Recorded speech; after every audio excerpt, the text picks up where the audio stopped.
நம்ம வீடு ரொம்ப லக்ஷ்மி கடாட்சமா மாறிடும் என்று அவர் சொல்லவும், நீங்க சொல்றது உண்மைதான். ஆனா சக்தி சக்தின்னு சொல்றீங்களே தவிர அந்த சக்தியை நான் பார்த்ததே இல்லையே.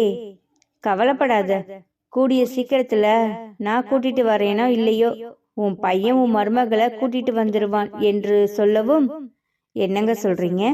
அப்ப வருண் சக்தியை காதலிக்கிறான்னு சொல்றீங்களா என்று சுமதி கேட்கவும், எனக்கு அது கன்ஃபார்மா தெரியாது. ஆனா உன் மகன் இப்ப வர வர ரொம்ப பண்ணுறான். ஆபீஸ்ல இருந்து என்னுடைய ஆபீஸ்க்கு வரவும் முகத்துல 1000 வால்ஸ் பல்பு ஜொலிச்ச மாதிரி ஒரு ஜொலிப்பு. அது எதுக்காக அவன் சிரிச்சிட்டு இருந்தான், எதை சிந்தித்து இருந்தான்னு கூட எனக்கு தெரியல. ஆனா அவன் முகத்துல அப்படி ஒரு பிரகாசமான ஒரு சிரிப்பை நான் அவன்கிட்ட பார்த்தேன். எப்படியோ என் புள்ள சந்தோஷமா இருந்தா சரிதான். சக்தி கிட்ட அவன் காதல சொன்னாலும் சந்தோஷம்தான் என்று சொல்லி அவர்கள் இருவரும் அப்படியே பேசிக்கொண்டிருந்தார்கள். இங்கு வருண் சக்தியும் வெகு தூரமாக காரை ஓட்டி சென்று ஓரிடத்தில் காரை நிப்பாட்டிவிட்டு சக்தியை வைத்த கண் வாங்காமல் வருண் பார்த்து கொண்டிருந்தான். என்ன வருண் சார், ஏதோ பேசணும்னு கூட்டிட்டு வந்துட்டு எதுவுமே பேசாம இப்படி உட்கார்ந்து இருந்தா எப்படி? டைம் வேற ஆயிட்டே இருக்கு, என்ன பேசணும்னு சொல்லுங்களேன் என்று சொல்லவும், வருண் சக்தியிடம் என்ன சொல்ல போகிறான் என்று தெரியாமல் அவனை முழித்து கொண்டிருந்தான். வருண் சார், என்ன விஷயம்? கூட்டிட்டு வந்துட்டு இப்படி அமைதியா இருந்தா எப்படி? ப்ளீஸ் சொல்லுங்களேன். அது எந்த விஷயமா இருந்தாலும் நான் எதுவும் உங்களை சொல்ல மாட்டேன் என்று அவள் சொல்லவும், இல்ல சக்தி, நான் சொல்ல போற விஷயம் பெரிய விஷயம். அதை நீ எப்படி எடுத்துப்ப, நீ எப்படி ஏற்றுக்கொள்வ என்று கூட எனக்கு தெரியல என்று சொல்லவும், உடனே அவள் சொல்ல வாயெடுக்கும் பொழுது சக்திக்கு போன் வந்தது. ஒரு நிமிஷம் வருண் சார் என்று சொல்லிவிட்டு அந்த போனை அட்டென்ட் செய்து, ஹலோ கயல், பஸ் ஸ்டாண்ட் போயிட்டீங்களா? பார்த்து பத்திரமா போங்க. கோமதி அக்கா பக்கத்துல தானே இருக்காங்க. நீங்க ஊருக்கு போயிட்டு எனக்கு கால் பண்ணுங்க. நான் இங்க இன்னும் கொஞ்ச நேரத்துல ஹாஸ்டலுக்கு போயிடுவேன். ஒன்றும் பிரச்சனை இல்லை, எனக்கு பழகின இடம் தானே. என்னை பத்தி நீ ஒன்றும் ஃபீல் பண்ண தேவையில்லை. நீ ஊருக்கு போயிட்டு எனக்கு கால் பண்ண. மறக்காம அம்மா கிட்ட நான் கொடுத்த சம்பளத்தை கொடு என்று சொல்லவும், சரிடி என்று சொல்லிவிட்டு அவள் போனை வைத்தாள். பிறகு வருண் பேச வாயெடுக்கும் பொழுது, வருண் சார் ஒரு நிமிஷம் என்று சொல்லிவிட்டு அவள் ஊருக்கு போன் செய்தாள். ஊருக்கும் போன் செய்யவுமே அங்கு ரகுராமன் தான் போனை எடுத்தாள். சக்தி பேசுறேன்ப்பா, கயலும் கோமதி அக்காவும் ஊருக்கு வராங்க. கயல் அப்பாவுக்கு ஏதோ உடம்பு சரியில்லையாம். என்னால இங்க லீவ் எடுக்க முடியல, அதனாலதான் வரல. எல்லாரும் ஒன்னா வந்தா லீவ் கொடுக்க மாட்டாங்கப்பா. நான் என்னுடைய முதல் மாத சம்பளத்தை கயல்கிட்ட கொடுத்து அனுப்பிச்சிருக்கேன். நீங்க வாங்கிக்கோங்க. கடன் கட்டினது போக மீதியை சேர்த்து வைங்கப்பா, அக்காவோட கல்யாணத்துக்காக என்று சொல்லவும், சரிம்மா கண்டிப்பா என்று அப்பா சொல்லவும், சரிப்பா, இது சொல்றதுக்காகத்தான் நான் போன் போட்டேன். அம்மா கிட்டையும் அக்கா கிட்டையும் சொல்லிருங்க என்று சொல்லிவிட்டு அவள் போனை வைத்தாள். இவள் போனை வைத்த பிறகு அங்கு ரகுராமன் லக்ஷ்மியிடம் ஸ்வேதாவிடமும் அந்த விஷயத்தை சொல்லவும் அவர்கள் சந்தோஷப்பட்டார்கள். முத நம்ம பொண்ணு சம்பாதிச்சு இவ்வளோ பணத்தை கொடுத்து அனுப்பியிருக்கா, எனக்கு அதுவே ரொம்ப சந்தோஷமா இருக்கு என்று சொல்லி அவர்கள் அங்கு சந்தோஷப்பட்டு கொண்டிருந்தார்கள். இங்கு வருண் திரும்பவும் சக்தியிடம் அந்த விஷயத்தை சொல்வதற்கு வாயெடுக்கும் போது, சொல்லுங்க வருண், இப்ப சொல்லுங்க என்று அவள் கேட்கவும், எங்க சக்தி, நான் ஏதாச்சும் சொல்ல வந்தா உனக்கு ஏதாச்சும் ஒரு போன் வந்தது, எனக்கு ஏதாச்சும் ஒரு போன் வந்துடுது என்று சொல்லவும், நம்ம வேணா ஒன்று பண்ணலாமா? ரெண்டு பேரோட போனையும் ஆஃப் பண்ணி வைத்து விடலாம். அதுக்கப்புறமா நீங்க அந்த விஷயத்த சொல்ல ஆரம்பிங்க என்று சக்தி சொல்லவும், அவனும் சரி என்று சொல்லிவிட்டு இருவருமே ஒன்றாக சேர்ந்து அந்த போனை ஆஃப் செய்தார்கள். இருவரும் போனை ஆஃப் செய்துவிட்டு என்ன பேசலாம் என்று காத்து கொண்டிருக்கும் பொழுது உடனே சக்தி வருணிடம் சொன்னாள், வருண் சார், இதுக்கு மேல நீங்க அமைதியா இருக்காதீங்க ப்ளீஸ், என்ன விஷயம் என்று சொல்லுங்களேன் என்று சக்தி கேட்கவும் அவன் எப்படி அவளிடம் அந்த விஷயத்தை சொல்வது என்று அவன் தவித்து கொண்டிருந்தான். நீங்க அப்படி என்ன விஷயம் சொல்ல போறீங்க என்கிட்ட? நீங்க இவ்ளோ மெண்டு முழுங்குறீங்க, எனக்கு புரியல, எனக்கு பயமா இருக்கு என்று அவள் சொல்லவும், ஐயோ சக்தி, நீங்க பயப்படாதீங்க, நான் உங்ககிட்ட ஒரு நல்ல விஷயம் சொல்லதான் கூட்டிட்டு வந்தேன், நீங்க பயப்படுற மாதிரி ஒன்னும் இல்லை என்று அவன் சொல்லவும், அப்ப சொல்ல வந்த விஷயத்த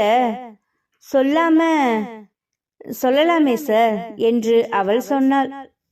சக்தி, அன்னைக்கு அப்பாவும் நானும் அறையில இருக்கையில என்கிட்ட ஒரு விஷயம் கேட்டீங்க இல்ல, அந்த விஷயம் கூட அப்பா அப்புறமா சொல்றேன்னு சொன்னாரு. ஃபர்ஸ்ட் நான் அந்த விஷயத்த உங்ககிட்ட சொல்லிடுறேன், அதுக்கப்புறமா நான் உங்ககிட்ட சொல்ல வந்தேன் என்பதை அப்புறமா சொல்றேன் என்று அவன் சொல்லவும், சொல்லுங்க சார், அன்னைக்கு நான் என்ன கேட்டேன் என்று அவள் திரும்பவும் கேட்கவும், நான் எதுக்கு பெண்களை பார்த்தால் அவங்க கிட்ட பேசாம அவங்கள வெறுக்கிறேன்னு கேட்டீங்க இல்ல, அதுக்கான காரணத்தை இப்ப நான் உங்ககிட்ட சொல்றேன் கேட்டுக்கோங்க என்று வருண் சொல்லவும் உடனே அவன் அந்த விஷயத்தை சொல்ல ஆரம்பித்தான். இங்க பாருங்க சக்தி, நான் ஒண்ணு பெண்களை வெறுத்து ஒதுக்குறவனோ இல்ல பெண்களை மதிக்காம இருக்கிறவனோ இல்ல பெண்கள் எல்லாம் தப்பா பேசுறவனோ கிடையாது. எனக்கும் பெண்களை மதிக்கிறதுக்கு பிடிக்கும், ஏன்னா என்ன பெத்தவளும் ஒரு பெண் தானே, நான் எப்படி பெண்களை அந்த மாதிரி வெறுப்பேன்? எனக்கு நடந்த ஒரு விஷயத்தினால மட்டும்தான் நான் அந்த மாதிரி ஆயிட்டேன் என்று சொல்லவும், என்ன சார், அப்படி என்ன உங்க லைஃப்ல ஒரு விஷயம் நடந்தது?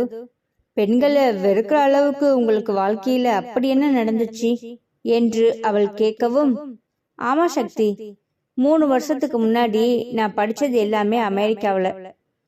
நான் அமெரிக்காவை படிச்சுட்டு இருந்தப்ப எனக்குள்ளேயும் ஒரு பொண்ணு வந்தா. அந்த பொண்ணை நான் ரொம்ப ஆசைப்பட்டு அவளை காதலிச்சேன், அவளும் என்னை காதலிச்சா. ஆனா என்னுடைய காதல் உண்மையா இருந்ததே தவிர அவளுடைய காதல் உண்மையா இல்லாம போயிடுச்சு. என்னைய வெறும் டைம் பாஸுக்கு காதலிச்சிட்டேன்னு சொல்லிட்டா. நான் அம்மாவுக்கு உடம்பு சரியில்லைன்னு சொல்லிட்டு சென்னைக்கு வந்ததுக்கு அப்புறமா என்னை விட்டுட்டு அவ வேற ஒரு பையனோட அவ தொடர்பு வச்சுக்கிட்டா. நான் போய் கேட்டப்ப கூட அது ஃப்ரெண்ட்ஷிப்னு சொல்லி என்னைய குழப்பி விட்டா. ஆனா நான் கண்ட காட்சி என்னைய கொலைக்காரன் ஆக்காம என்னைய பெண்களை வெறுக்கிற அளவுக்கு கொண்டுட்டு போயிடுச்சு என்று சொல்லவும், அந்த விஷயத்த சொன்ன பிறகு அவளுக்குள் பேர் அதிர்ச்சியாக இருந்தது. என்னது, ஒரு பொண்ணு இந்த மாதிரி எல்லாம் பண்ணுவாங்களா? உயிருக்குயிரா காதலிச்ச ஒருத்தவரை விட்டுட்டு இன்னொரு ஆணோட எப்படி அவங்க அப்படி இருந்தாங்க என்று, என்ன பொண்ணு சார் அவங்க என்று சக்தி சொல்லவும், ஆமா சக்தி, அந்த நேரத்துல என்னுடைய மனசு எப்படி பாடுபட்டு இருக்குன்னு நீ கொஞ்சம் யோசிச்சு பாரு, என் இடத்துல இருந்து நீ திங்க் பண்ணி பாரு சக்தி. அப்ப பெண்களை பார்த்தா எனக்கு கோபம் வராம அவங்கள பார்த்து எனக்கு நல்ல அபிப்பிராயம் வருமா சொல்லு பார்க்கலாம். அதனாலதான் கொஞ்ச நாளா என்னுடைய வாழ்க்கையை நானே ஸ்பாயில் பண்ணிக்க பார்த்தேன். குடிச்சு என்னுடைய வாழ்க்கையை போக நினைச்சேன். அம்மாவும் அப்பாவும் ரொம்ப ஃபீல் பண்ணாங்க. அம்மாக்காகவும் அப்பாவுக்காகவும் தான் நான் திருந்தி நல்லவனா வாழ்ந்து அப்பாவோட பிசினஸ பார்த்துட்டு இருக்கேன். இப்ப சொல்லுங்க சக்தி, இந்த மாதிரி இருந்தது என்னோட தப்பா என்று அவன் கேட்கவும், சார், உங்களை தப்பா நான் சொல்ல மாட்டேன். அவங்க நீங்க வேணான்னு சொல்லி விட்டுட்டு போயிட்டாங்க. திரும்பவும் அவங்கள நினைச்சு உங்க வாழ்க்கையை கெடுத்துக்க பாத்தீங்க இல்ல, அது தப்புதான். ஆனா இப்ப அதெல்லாம் விட்டுட்டு நீங்க ஒரு புது மனிதரா இருக்கீங்க இல்ல, அது எனக்கு சந்தோஷம். எல்லா பெண்களும் அப்படி இருக்க மாட்டாங்கன்னு நீங்க நினைச்சீங்க பாத்தீங்களா, அதுதான் சார் கிரேட் என்று அவள் சொல்லவும், ஆமாம் சக்தி, அதனாலதான் நான் உன்னை பார்த்ததுக்கு அப்புறமா என் மனசை நான் மாத்திக்கிட்டேன். எல்லா பெண்களும் அந்த பெண்ணு மாதிரி இருக்க மாட்டாங்கன்னு, உன்ன மாதிரி நல்ல பொண்ணும் இருப்பாங்கன்னு நான் நினைச்சுக்கிட்டேன் என்று வருண் சொல்லவும், என்ன சார் சொல்றீங்க? என்ன பார்த்ததுக்கு அப்புறமா உங்க மனசை மாத்திக்கிட்டீங்களா என்று அவள் கேட்கவும், ஆமாம் சக்தி, என்னைக்கு உன்னை நான் பார்த்தனோ அப்பையிலிருந்து என் மனசு உன்கிட்ட மட்டும்தான் இருக்குது. உன்னை மட்டும்தான் நினைக்கிறது. உன்னை பார்த்து கொண்டே இருக்கணும்னு சொல்லுது. உன் கூடவே இருக்கணும்னு சொல்லுது. ஆமாம் சக்தி, நான் உன்னை காதலிக்கிறேன் என்று அவனுடைய காதலை சக்தியிடம் சொல்லவும், சார் என்ன சொல்றீங்க?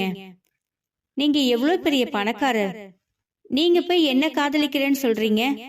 என்ன சார் இதெல்லாம் என்று கேட்கவும், ஏன் சக்தி, பணக்காரங்க உன்ன மாதிரி பொண்ண காதலிக்க கூடாதா என்று அவன் கேட்கவும், அப்படி சொல்லவில்லை, நான் இதுக்கு சம்மதிப்பேன்னு நினைச்சு நீங்க எப்படி இந்த விஷயத்த என்கிட்ட சொன்னீங்க என்று கேட்கவும், ஏன் சக்தி, என்னுடைய காதலை நீ ஏத்துக்க மாட்டியா?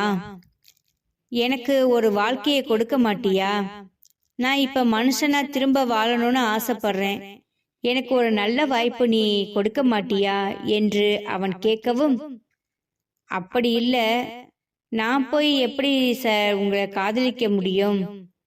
உங்களுக்கும் எனக்கும் ஏணி வச்சாலும் எட்டாது. அது எப்படி நான் உங்களை தொட முடியும் என்று அவள் கேட்கவும், சக்தி, எங்க அம்மாவும் அப்பாவும் சரி, நானும் சரி, இந்த ஏழை பணக்காரங்கள் வித்தியாசத்தை நாங்க பார்க்கவே மாட்டோம். நீ என்னை காதலிக்கிறேன்னு சொன்னா கூட எங்க அப்பா அம்மா ரொம்ப சந்தோஷப்படுவாங்க.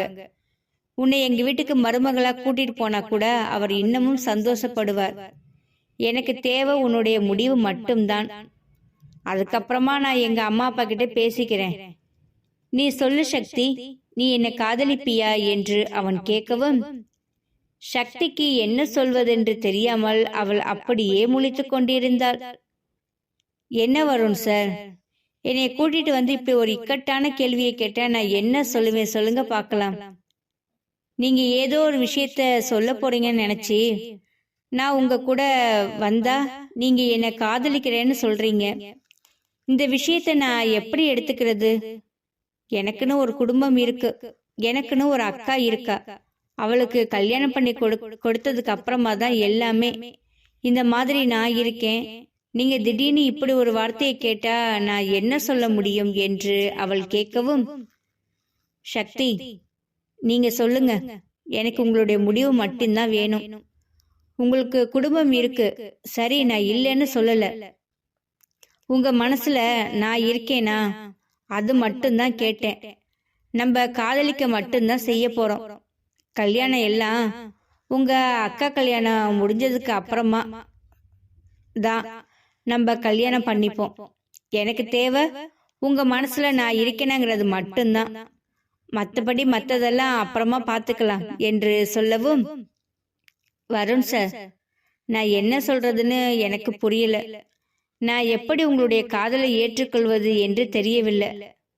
நான் காதலிக்கிறது எனக்கு இப்ப என்னுடைய குறிக்கோள் இல்லை. என்னுடைய குடும்ப கஷ்டத்தை போக்கி எங்க அக்காவுக்கு ஒரு நல்ல வாழ்க்கையை அமைச்சு கொடுக்கணும்.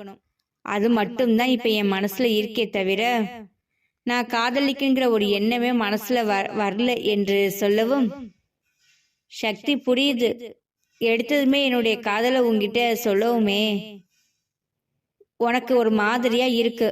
நீ உடனே சொல்லணும்னு கூட அவசியம் இல்லை. நீ நல்லா யோசிச்சு பாரு, நல்லா திங்க் பண்ணி பாரு. நீ 1000 வாட்டி திங்க் பண்ணி பாரு. அதுக்கப்புறமா உன்னுடைய காதலை என்கிட்ட சொல்லு. இப்ப என் மனசுல உள்ள காதலை உன்கிட்ட சொல்றதுக்காக மட்டும்தான் உன்னை கூட்டிட்டு வந்தேன்.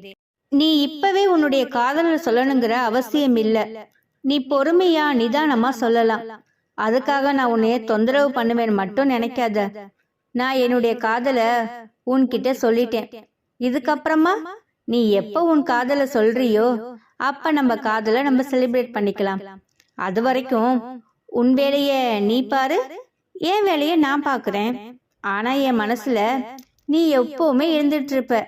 உன் மனசுக்குள்ள நான் எப்ப வருவேன் என்பதை மட்டும்தான் நான் எதிர்பார்த்துக்கிட்டே இருப்பேன் என்று வருண் சொல்லவும், அப்படி வருண் சொல்லவுமே சக்திக்கு என்னமோ போலாகிவிட்டது.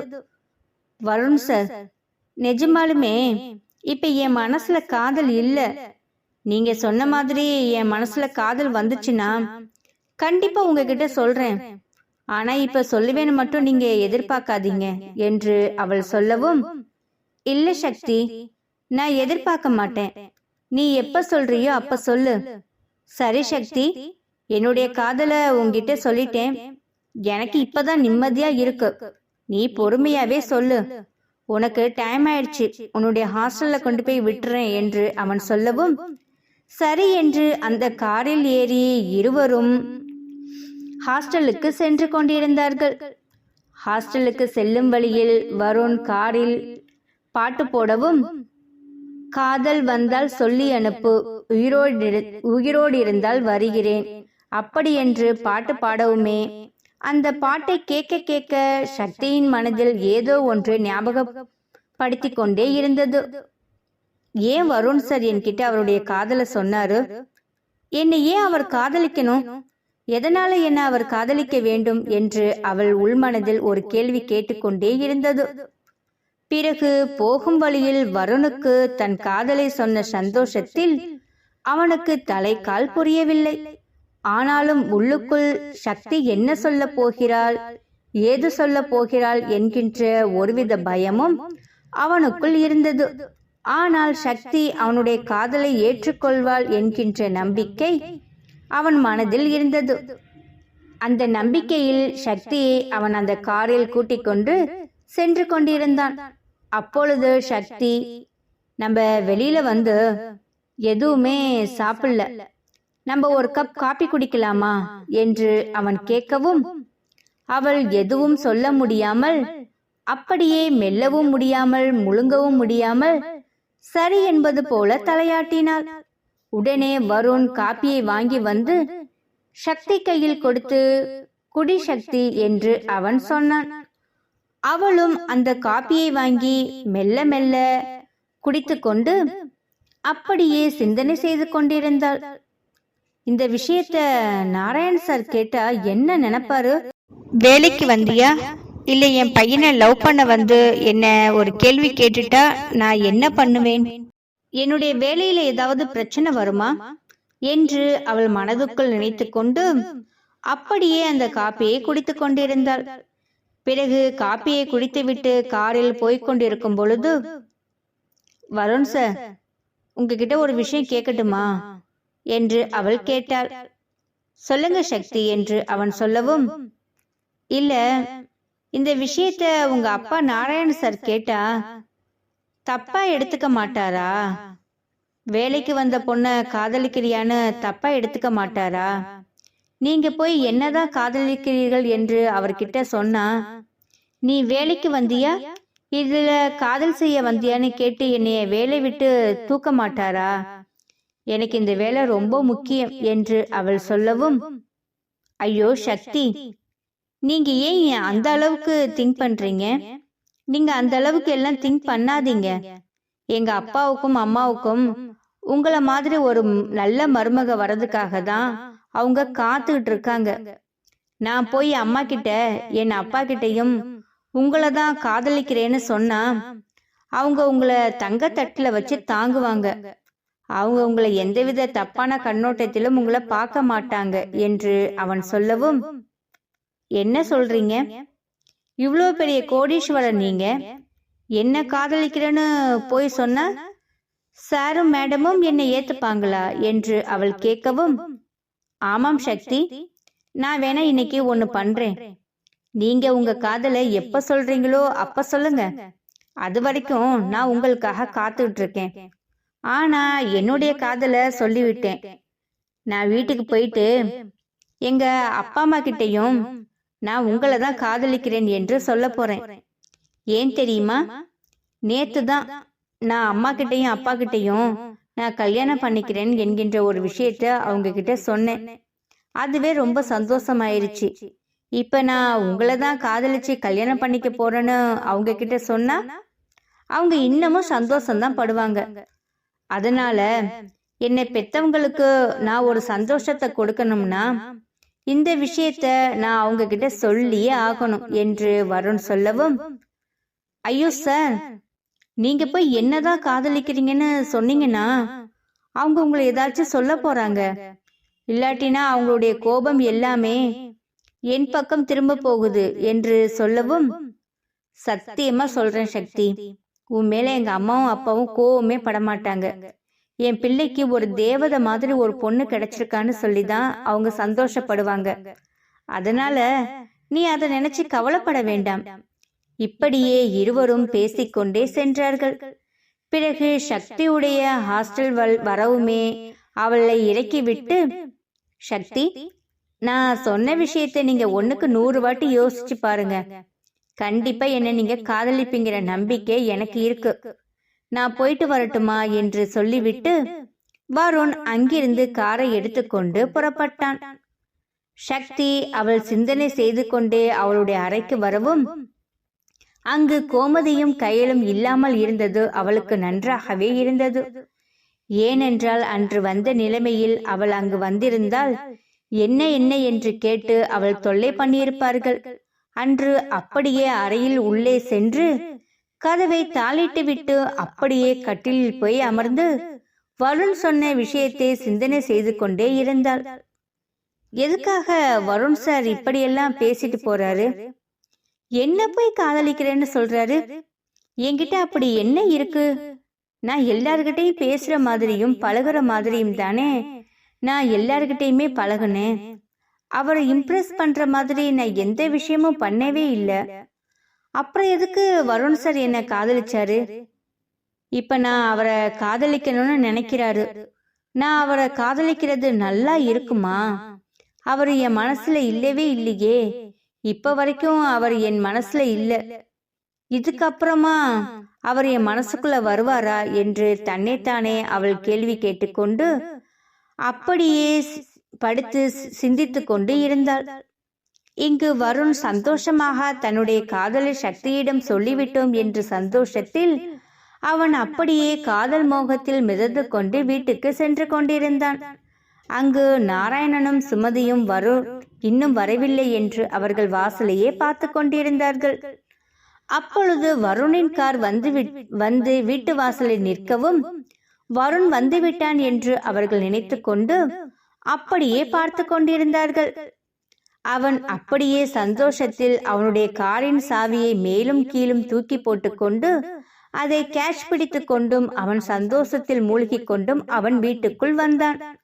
வீட்டுக்குள் வந்த வருணை நாராயணனும் சுமதியும் பார்க்கவும் அவர்களுக்கு சந்தோஷமாகிவிட்டது. என்றும் இல்லாதது போல இன்று வருண் மிகவும் சந்தோஷமாக வீட்டுக்குள் வரவும் அவர்களுக்கு ஆச்சரியமாக இருந்தது. அப்பொழுது சுமதி, வருண், என்னடா இன்னைக்கு ரொம்ப சந்தோஷமா இருக்க என்று கேட்கவும், அம்மா, இன்னைக்கு நான் ரொம்ப சந்தோஷமா இருக்கேன். என் வாழ்க்கையிலே இன்னைக்கு ஒரு மிகப்பெரிய நாள் கூட சொல்லலாம். நான் ரொம்ப ரொம்ப ஹாப்பியா இருக்கேம்மா என்று அவன் சொல்லவும் உடனே நாராயணன், நீ சந்தோஷமா இருக்க என்ன காரணம்? அந்த விஷயத்தை எங்க கிட்ட சொன்னா நாங்களும் சந்தோஷப்படுவோம் அல்லவா என்று கேட்கவும், அம்மா, அப்பா, இந்த விஷயத்த உங்ககிட்ட சொல்லணும்னு தான் வந்தேன். நீங்களே கேட்டுட்டீங்க, இப்படி உட்காருங்க என்று சொல்லவும், சொல்லுடா வருண், நீ சந்தோஷமா இருக்கிறதுக்கு என்ன காரணம் என்று சுமதி கேட்கவும், அம்மா, நேத்து தானே உங்ககிட்ட சொன்னேன் நான் கல்யாணம் பண்ணிக்க போறேன் என்று. நான், ஆமா, அதுக்கு என்னடா இப்போ? ஏன் இன்னைக்கே பொண்ணு பார்த்து உனக்கு கல்யாணம் பண்ணி வச்சிரவா என்று அம்மா கேட்கவும், அம்மா அம்மா, நீங்க எல்லாம் பொண்ணெல்லாம் பார்க்க வேண்டாம், அதெல்லாம் நானே பார்த்துட்டேன் என்று சொல்லவும் உடனே இவர்கள் இருவருக்கும் அதிர்ச்சியாக இருந்தது. என்னடா சொல்ற? பொண்ணு நீயே பார்த்துட்டியா? யாரு, எங்க, எப்படி என்று கேட்கவும், ஆமா, அது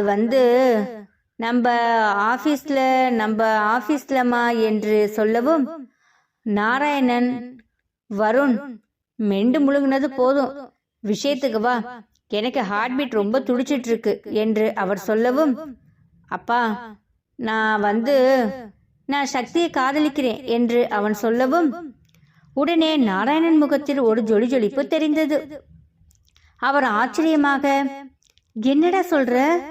நீ சக்தியை காதலிக்கிறியா என்று அவர் கேட்கவும், ஆமாப்பா, நான் சக்தியை காதலிக்கிறேன் என்று அவன் சொன்னான். உடனே சுமதி, ஏங்க இவன் யார சொல்றான்? நம்ம ஆபீஸ்ல இப்ப வேலை செஞ்சிட்டு இருக்கே அந்த பொண்ணு சக்தியவா அவன் சொல்றான் என்று சுமதி கேட்கவும், ஆமாம் சுமதி என்று நாராயணன் சொன்னார். டேய், என்னடா நீ உண்மையதான் சொல்றியா என்று அம்மா கேட்கவும், ஆமாம், இன்றைக்கு நான் சக்தி கிட்ட ஒரு முக்கியமான விஷயம் பேசணும்னு சொல்லி கூட்டிட்டு போய் எனக்கு நடந்த விஷயத்தையும் அவங்க கிட்ட சொன்னேன். என்னுடைய காதலையும் நான் அவங்க கிட்ட சொன்னேன் என்று சொல்லவும், உடனே நாராயணன், உனக்கு நடந்த விஷயம் என்ன? நீ எதடா சொல்ற என்று கேட்கவும், நான் காதலிச்சது, ஒரு பொண்ணை என்னை ஏமாத்தினது அப்படிங்கிற எல்லா விஷயத்தையும் அவங்க கிட்ட நான் சொல்லிட்டேன்ப்பா. ஏன்னா நாளைக்கு அவங்க எனக்கு மனைவியா வந்ததுக்கு அப்புறமா நான் அவங்க கிட்ட எதையுமே மறைச்சேங்கிற மாதிரி இருக்கக்கூடாது. அதனாலதான் நான் எல்லா உண்மையும் அவங்க கிட்ட சொல்லிட்டேன். என்னுடைய காதலையுமே அவங்க கிட்ட சொல்லிட்டேன். அவங்க கிட்ட என் காதலை சொல்லவும் அவங்க இப்பவே ஏத்துக்கணும் என்கின்ற ஒரு கட்டாயத்துக்கு அவங்கள நான் கொண்டுட்டு போகல. நீங்க நல்லா யோசிச்சு ஒரு நல்ல முடிவா சொல்லுங்கன்னு சொல்லிட்டேன். அவங்களும் நான் யோசிச்சு சொல்றேன்னு சொல்லிட்டாங்க. அவங்கள கொண்டு போய் ஹாஸ்டல்ல விட்டுட்டு தான்ப்பா வரேன் என்று வருண் சொல்லவும், எனக்கு இப்ப ரொம்ப சந்தோஷமா இருக்கு தெரியுமா அப்பா. நான் ஃபர்ஸ்ட் ஒரு விஷயத்த தப்பான முடிவா எடுத்துட்டேன். ஆனா இப்ப எடுத்திருக்க முடிவு எனக்கு நல்ல முடிவா இருக்குங்கிற மாதிரி தான் நான் நினைக்கிறேன். நான் சக்தியை காதலிக்கிறேன் என்று கேட்கவும், உங்களுக்கு அதிர்ச்சியே இல்லையா என்று வருண் நாராயணனை கேட்கவும், உடனே சுமதி, என்னது, உங்க அப்பாவுக்கு வருத்தமா? எனக்கு வேணா சின்னதா வருத்தம் இருக்கும். அது கூட இன்னும் நான் சக்தியை பார்க்கல. ஆனா உங்க அப்பாவுக்கு ரொம்ப சந்தோஷமா இருக்கும்.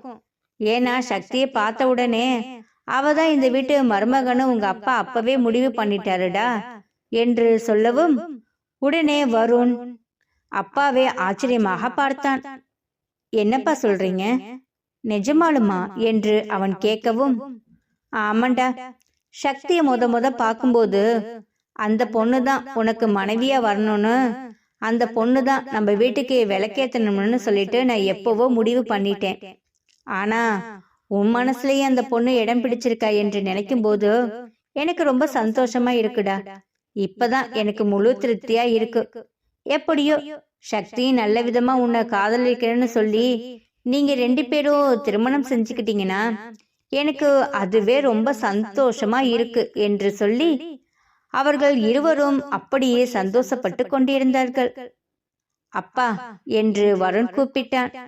சொல்லுப்பா, என்ன சொல்லு என்று சொல்லவும், உங்களுக்கு நான் சக்தியை காதலிச்சதுல உங்களுக்கு வருத்தமே இல்லையா என்று அவன் கேட்கவும், நான் ஏன்டா வருத்தப்பட போறேன்? என் மனசுலயே சக்தி இந்த வீட்டுக்கு மருமகளா வரணும்னு தானே நான் நினைச்சேன். அப்ப நான் எப்படி வருத்தப்படுவேன்? உன் மனசுல சக்தி வந்ததுதான் எனக்கு ரொம்ப சந்தோஷமா இருக்கு. உன் மனசுலயும் சக்தி வந்துட்டா நானும் சக்தி இங்க மருமகளா வரணும்னு ஆசைப்பட்டேன். அதுவும் நடந்துருச்சு. அப்ப அந்த கடவுளோட சித்தம் அவன் நம்ம வீட்டுக்கு மருமகளா வரணும்னு இருந்திருக்கு. எனக்கு ரொம்ப சந்தோஷம்டா என்று சொல்லி வருணும் நாராயணனும் சந்தோஷமாக பேசிக் கொண்டிருந்தார்கள். உடனே சுமதியை பார்த்ததுமே, சுமதி அமைதியா இருந்தால் என்ன சுமதி, எவ்வளவு சந்தோஷமான விஷயம் பேசிட்டு இருக்கோம், நீ என்ன அமைதியா இருக்க என்று கேட்கும்போது, உங்க 2 பேர் மேலையும் நான் ரொம்ப கோபமா இருக்கேன் என்று அவள் சொல்லவும், ஏமா என்னாச்சு, உங்களுக்கு சக்தியை நான் காதலிச்சது பிடிக்கலையா என்று அவன் கேட்கவும், ஆமா பிடிக்கல என்று அவள் சொன்னாள். அம்மா என்னம்மா சொல்றீங்க என்று வருண் நாராயணனும் கேட்கவும், ஆமா, சக்தியை நீ காதலிக்கிறது எனக்கு பிடிக்கல. ஆனா சக்திய என் மருமகளை ஆக்குறதுக்கு எனக்கு பிடிச்சிருக்கு. பின்ன என்னடா, மாறி மாறி அப்பாவும் பிள்ளையும் சக்தி அப்படி இருப்பா சக்தி இப்படி இருப்பான்னு சொல்றீங்களே தவிர இந்த அம்மா கிட்ட கொண்டு வந்து காமிக்கணும்னு உனக்கு ஒரு ஆசை இருந்துச்சா என்று கேட்கவும், உடனே அவன் நாக்கை கடித்து கொண்டு, சாரிமா, நான் சக்தியை எப்படி கூட்டிட்டு வர்றதுன்னு தான் தெரியல என்று அவன் சொல்லவும், உடனே நாராயணன், அதை பத்தி நீ கவலைப்படாதடா. நான் சக்தி கிட்ட ஆல்ரெடி பேசிதான் வச்சிருக்கேன், உங்க அம்மா பார்க்கணும்னு சொல்லி. சுமதி, கவலைப்படாத. நாளைக்கு நம்ம சக்தியை இங்க கூட்டிட்டு வரேன். நீ பாரு, உன் மருமகளை ஆசை தீர பாரு, வச்சு வச்சு பாரு. உனக்கு பிடிச்சதெல்லாம் செஞ்சு கொடுத்து